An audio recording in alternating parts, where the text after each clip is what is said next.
اب میری نسل بیٹھے، ان رشتوں کو پانی دو، زبان کی حفاظت کے ساتھ، محبت کے ساتھ، خاص طور خامد اور بیوی کا، بہن بھائیوں کا رشتہ، رشتے کی کوئی قیمت نہیں۔ حجاج کے سامنے 3 مجرم پیش کیے گئے، ساتھ ان کے ایک خاتون بھی تھی، تو انہیں کہا انہیں قتل کر دو، عورت کو چھوڑ دو، عورت ذات۔ اس نے کہا جو اگر مجھے چھوڑتے ہو تو یہ میرا رشتے والی، ان کو بھی چھوڑ دو۔ کہنے لگا اچھا تیرے کہنے پہ ایک چھوڑ دیتا ہوں، ایک چھوڑ دیتا ہوں۔ ایک اس کا بیٹا تھا، ایک بھائی تھا، ایک خامن تھا۔ تو اس نے کہا خامن تو اور بھی آ جائے گا اور بیٹا بھی آ جائے گا، ماں پیو مر گئے، بھائی کوئی نہیں ملے گا۔ کہا میرا بھائی چھوڑ دے، باقی مار دے۔ وہ کہنے لگا تیرے اس خوبصورت انتخاب پر تینوں کو معاف کرتا، جا تینوں لے کے چل۔ اب بھائیوں میں لڑائیاں، بہن بھائیوں میں لڑائیاں، کبھی جائیداد کی، کبھی زمینوں کی، کبھی رشتوں کی۔ اپنے رشتوں کو عزت دو، اپنے جہاں کوئی استاد شاگرد کا رشتہ، بہن بھائی کا رشتہ، خاوند بیوی کا رشتہ، پڑوسی کا رشتہ، اللہ کے واسطے زبان اسے احتیاط سے استعمال کرو، اسے خوبصورت کر کے استعمال کرو۔ کبھی اونچ نیچ ہو جائے، معافی مانگ لو، توبہ کرو، اللہ بھی معاف کر دینے والا ہے۔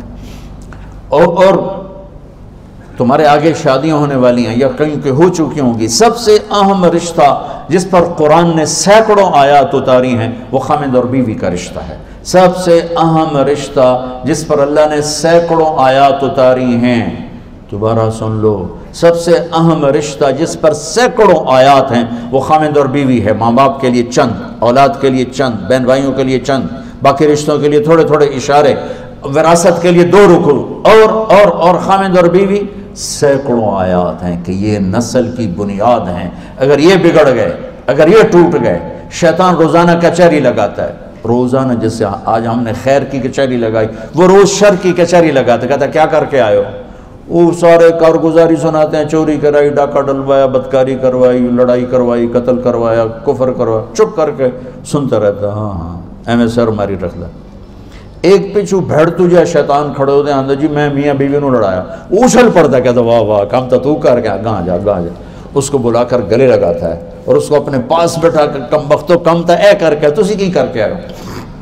اس لیے میں کہ سینکڑوں آیات ہیں اس پر، سینکڑوں، کہ یہ رشتہ سب سے پہلا رشتہ ہے خامند اور بیوی، آدم اور حوا، اور آخری رشتہ بھی ہے خامند اور بیوی۔ جنت میں ہر مرد اپنی بیوی کے ساتھ، ہر عورت اپنے خامند کے ساتھ زندگی گزار رہی ہے، اور ہمارا جوائنٹ فیملی سسٹم ہے، اس میں یہ رشتہ بری طرح پس رہا ہے، کبھی لڑکی کے گھر والوں کی طرف سے، کبھی لڑکے کے گھر والوں کی طرف سے، کبھی میاں بیوی کے اپنی طرف سے، کبھی گھر کے اندر ساس بول رہی ہے، سسر بول رہا ہے، نند بول رہی ہے، دیور بول رہا ہے، ایک کھچڑی پکی ہوئی ہے۔ جوائنٹ فیملی سسٹم بہت اچھا تھا، اب یہ مصیبت بن گیا ہے کہ میں اپنے حدود کا نہیں پتہ۔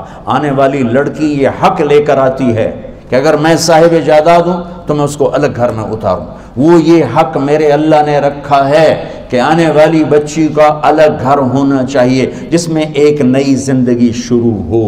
بیچ میں یعنی کہتا لچھ تلن والا جو ہوتا ہے، بیچ میں یہ ادھر سے کوئی مشورے دے رہا ہے، کوئی ادھر سے، یہ نہ ہو، ایک زندگی چلے۔